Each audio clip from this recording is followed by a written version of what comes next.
Treasure hunting weekend mga ka-TH. Naku, napakagandang araw ito. Kasi lumitaw ang hindi namin hinahanap. Ang hinahanap namin dito ay ang puno ng santol na mayroong 3 pako na malalaki na nakatrianggulo daw ang pagkapako nito. Ang santol na yon ay kapanahonan ng hapon. At hindi lang yan, ang site na ito ay mayroong live pointer. Okay, isang matanda na itong nagsasanggot at nakita niya mismo nang magbaon ang mga hapon dito sa lugar na ito. Pero hindi niya na maalala kasi sobrang tanda. Ang eksaktong lugar ay hindi talaga niya maalala, pero itong malaking lugar dito sa gilid ng sapa ay dito niya nakita.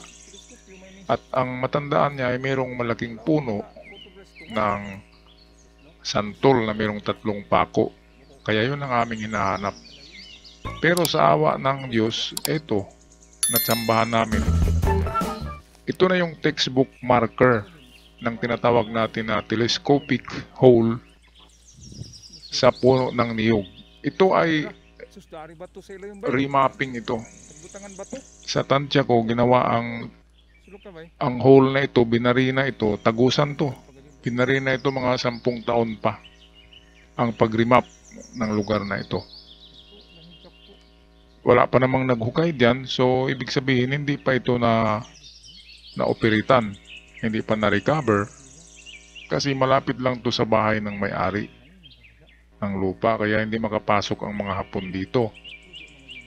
Kaya siguro ay wala muna ito sa kanilang lista, tinanggal muna kasi malapit sa kabahayan. Pero ayan, remarkings yan. Yan yung likod ng butas. Merong 2 nakatagilid na hatsi. Ibig sabihin 8. At kung hindi yan hatsi, ibig sabihin yan ay 2. Or 2 hakbang or 2 dipa. So tamang-tama yung butas diyan tatama. Malapit lang talaga sa puno. Baka magtaka kayo na sabihin nyo ang niyog na yan ay hindi 100 years old. Ngayon 100 years old dahil yan ay remarkings. Ayan hindi pa yan nalinis kaya hindi pa tumagos. Ayun, tagos na pala Kitang-kita yung kabila. Malalaman nyo na remarkings yan. 2 beses na ako nakakita ng ganyan sa puno ng niyog. Square talaga siya na butas. Chinisil siya, hindi siya yung puncher. Yung puncher naman, yung pinapunch ng tubo, yun yung bilog-bilog sa mga puno na magkapareho ang laki ng bilog. Ito ay chinisil talaga. Ayan nilagyan namin ng guide. So diyan, ayan, diyan na area yan.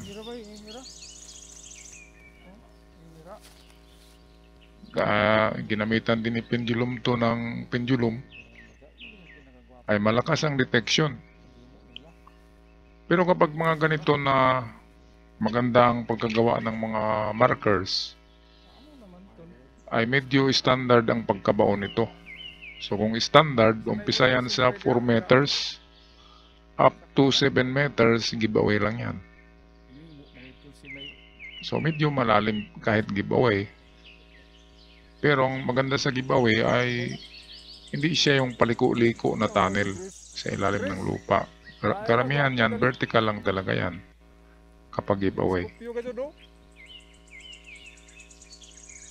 Okay, so eto, nakita nyo na talaga na merong telescopic holes na ginawa ang mga Hapon para sa pagmarka or paglagay ng palatandaan sa kanilang ibinaon.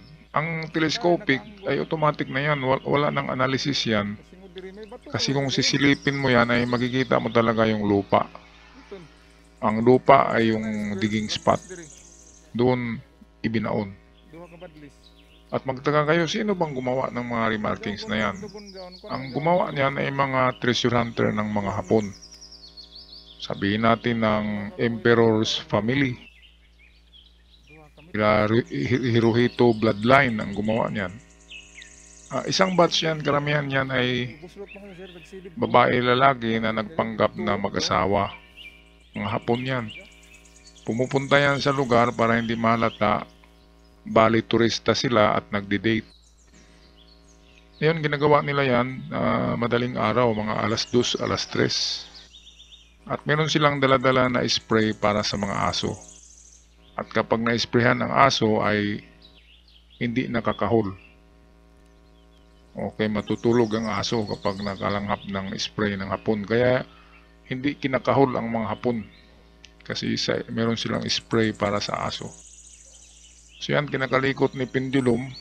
Merong bato na nilagay sa loob eh.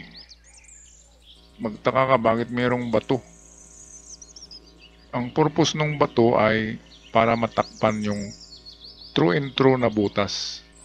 Buti dala ko yung laser ko. Ano bang gagawin natin sa laser? Yan ang magtuturo. Yan ang guide natin ngayon. Ipasok ko yan sa butas. Ayan yung butas, oh, see-through. True and true. Okay, siyempre sa kabila, merong ano yan doon, dot. Red dot ng laser. So, kitang-kita talaga kung saan yan banda ito.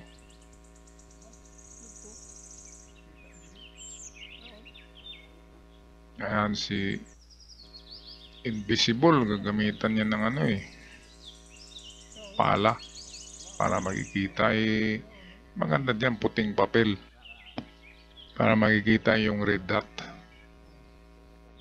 Hindi kasi reflective ang pala pero ayan yun yung pula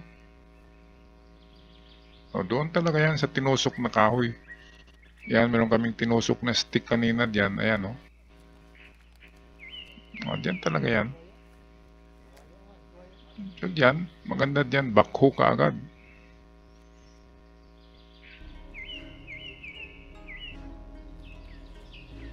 Hindi pa ito alam ng may-ari ng lupa na dito Kasi yung hinahanap namin, doon lang yung sa unahan, yung punong santol.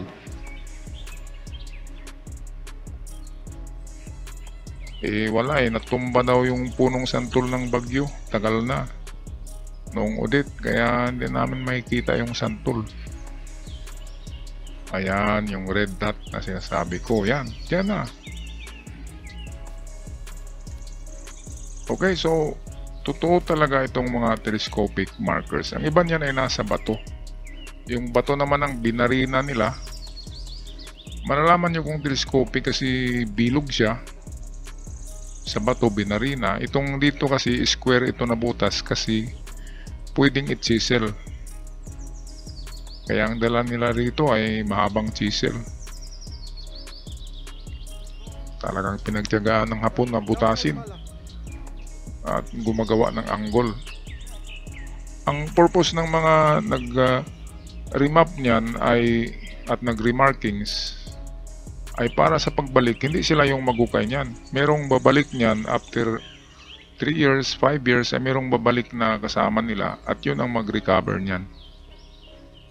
Kaya madali na lang sa mag-recover niyan kasi sisilip na lang sila sa butas. At kung saan tatama yung butas, doon na hukay. Hindi na sila magdala ng mga detector at scanners kasi mabulabog na. Ganyan ang mga Hapon, yung planado ang kanilang pag-recover. Okay, so magandang araw to mga katiyats. So okay, pagplanuhan muna namin to, anong gagawin, at saka kunin natin ang ng may-ari side kung anong plano niya. Kami ay babalik na sa aming lugar mga katiyats. At salamat sa inyong panonood at huwag kalimutan mag-subscribe sa ating channel para palagi kayong updated sa ating mga bagong videos. Paalam at ingat!